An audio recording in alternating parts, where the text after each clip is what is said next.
Which brings us back to Kevin Sizemore, who's been with us before, and he joins us now. We're going to be talking about this latest series that you can binge, and it just started yesterday. It's called The Dark, the Great Deceiver, and welcome, Kevin Sizemore. Kevin, welcome back to Rick and Bubba. How are you? Man, it's great. It's been too long, guys. It's been too long. It has. So we, believe it or not, before you came on the show today, the discussion broke out, as it does, obviously, with 2020. We just found out today the president has tested positive to COVID-19. And then everybody gets to talking about all the different things going on. But the end times, it's coming up on the show probably right now more than ever. We don't know the day. We do not know the hour. But Jesus says there's some things that you can be looking for. You do know the season. Just like a woman doesn't know the day that the baby's going to be born, but she can start getting the birth pains, meaning it's near. Now, we're not saying that we know the day or the time, nor is this series, The Dark, the Great Deceiver. But tell the audience the timing on this is really something. It is about the seventh year of the tribulation, right? Yeah, it pretty much takes place the seventh year, like you said. Christianity's it's really been wiped off the face of the earth, except for a small group of people that are held up in a church. I play Pastor Braxton, and I pretty much have everything going for me. I have a wonderful wife. I have a great child. I have a wonderful congregation. And then in an instant, we're stuck into this church trying to figure out what the world is like now. It's kind of like The Walking Dead without the zombies. Imagine the world it's just desolate and it's just scary. But for some reason, the dark, whatever this thing is, the dark, is it a person? Is it a thing? It hasn't found us in this little church yet. But I do get a glimmer of hope and realize that there's something out there that is very, very personal to me. And that changes my tune to where, even though I've lost hope in everything and my congregation's looking for me to lead, I really don't have the power anymore to do it because I've just been stripped away from everything. But I get this epiphany. And then I realized that, we got to go do this. And we actually go out into the dark to try to find what it is that is giving me hope again. So is this season, this is obviously the first, so how many episodes are in a season? Well, here's what we're looking at. 5 in the first season, and we've gotten a huge boost already. It looks like we're trying to go for season 2 as soon as COVID lets us do so.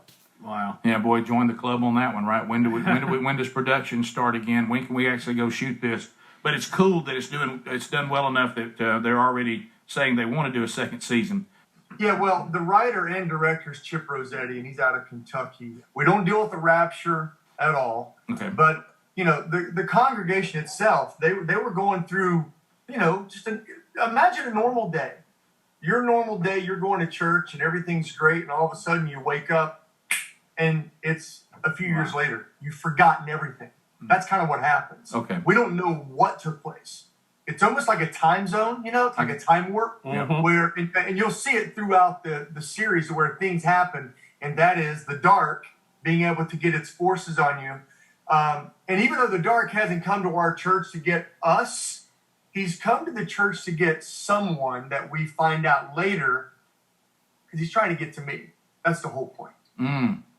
So we go into this time warp, so we don't know what's happened. And, I talked to someone yesterday about, they said, well, how do you prepare for something like this? I go, how would you prepare for it? I mean, I don't know how in the world you would prepare for the end times. You don't know when it's coming. But, Chip said something really interesting. He said, you better have your house in order when it does come. That's right. That's important. And I'm telling you, man, we have a great cast. We had a great crew. We shot it down in Kentucky. This one is gritty. I mean, it's really down and dirty, and it just gets down to the roots of what's happening. And you see what a real circumstance is. It's not fabricated. This is a real life. This is what happens to these 6-7 people, and you get to follow them one by one. Yeah, and no sugarcoating it. I mean, wow. it's gonna sounds good, and it can be very fearful, but at the same time, sometimes that can be used in a positive way. You're just not doing this for the sole purpose of seeing if we can terrify you. It's serving a purpose of, hey, this is a reality that Scripture talks about, and this is what it might be like based on the things that we know, that we are told. Well, Kevin, thank you for taking time to be with us. The Dark, the Great Deceiver, it's on PureFlix. If you don't know how to get PureFlix, go to rickandbubba.com. we've got the link. It's very simple. It's this is the day of streaming, and you can go there and get that, and then you look and start watching it. And then when you see Kevin, go, hey, there's Kevin. He's right there. He's that guy. The dark's after him. So Kevin, run, Kevin, run. Hey, Rick, happy birthday, brother. Thank you very much, Kevin. And I want to say hello to my brother Jeff. He's in Greenville, South Carolina. He loves your show. Thank you. Hey, Jeff, shout out, buddy. Thanks, Kevin. Rick and Bubba, Rick and Bubba.